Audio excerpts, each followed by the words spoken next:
Saya telah kembang aksi kita dan ada turun, tetapi jiwa kita.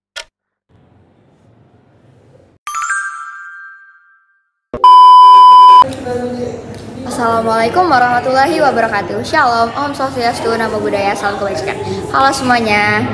Kami dari kelompok 5 ingin mempresentasikan tentang perkembangan pergerakan Indonesia. Materinya adalah nasionalisme Asia, munculnya embrio kebangsaan dan nasionalisme. Yang ketiga adalah akhir masa kolonial Belanda dan kesimpulan. Yang pertama, nasionalisme Asia. Pergerakan kebangsaan Indonesia tidak bisa dipisahkan dari perkembangan nasionalisme di Asia. Pada akhir abad ke-19 dan awal abad ke-20, Asia sedang mengalami gelombang kebangkitan nasionalisme sebagai respon terhadap kolonialisme Barat. Negara-negara seperti India, Filipina, dan Jepang telah memulai gerakan untuk melepaskan diri dari dominasi kolonial. Di Indonesia, semangat ini mempengaruhi tokoh-tokoh pergerakan untuk melihat perjuangan mereka sebagai bagian dari gelombang nasionalisme yang lebih luas di Asia. Konsep Asia untuk Asia menjadi inspirasi bagi pergerakan kebangsaan Indonesia, di mana persatuan dan solidaritas antara bangsa-bangsa Asia dianggap penting untuk melawan penjajahan. Munculnya embrio kebangsaan dan nasionalisme. Embrio kebangsaan Indonesia mulai muncul pada awal abad ke-20, ditandai dengan tumbuhnya kesadaran akan identitas bersama kalangan berbagai kelompok masyarakat. Gerakan Budi Utomo yang didirikan pada tahun 1908 sering dianggap sebagai titik awal kebangkitan nasional.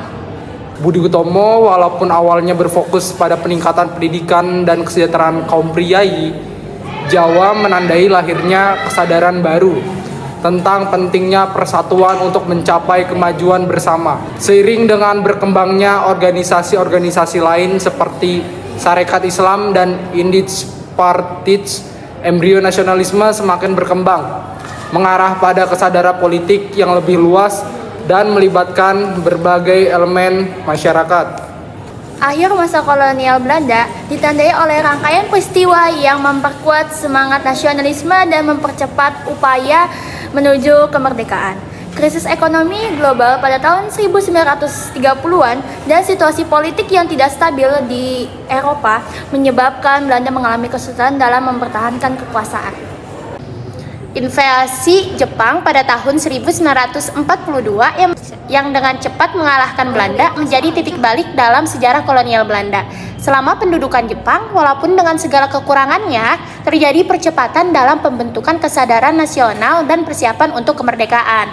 Setelah Jepang menyerah, pada tahun 1945, Soekarno dan Hatta memproklamasikan kemerdekaan Indonesia pada 17 Agustus 1945, menandai berakhirnya masa kolonial Belanda dan lahirnya negara Indonesia yang merdeka. 4. Kesimpulan, pergerakan nasional Indonesia merupakan tonggak penting dalam sejarah bangsa yang mencerminkan tumbuhnya kesadaran kolektif untuk meraih kemerdekaan dari penjajahan. Dimulai dengan kesadaran akan identitas kebangsaan dan diperkuat oleh pengaruh nasionalisme di Asia. Pergerakan ini melibatkan berbagai kelompok masyarakat dalam upaya bersama untuk menentang kolonialisme. Organisasi-organisasi pergerakan seperti Budi Utomo, Serikat Islam, dan Indisch Partij memainkan peran kunci dalam membangkitkan semangat nasionalisme yang pada akhirnya mendorong perjuangan politik untuk kemerdekaan. Akhir masa kolonial Belanda dan proklamasi kemerdekaan pada 17 Agustus 1945 menjadi puncak dari perjalanan panjang ini, menandai lahirnya Indonesia sebagai negara yang merdeka dan berdaulat. Sekian video penjelasan mengenai pergerakan kebangsaan Indonesia. Sekian dari kelompok kami. Wassalamualaikum warahmatullahi wabarakatuh. Dadah. Akhir masa kolonial Belanda. Akhir masa kolonial Belanda di Indonesia ditandai oleh pergerakan. Mantap. Gue lupa banget tadi belum dipencet. Munculnya embrio dan proklamasi.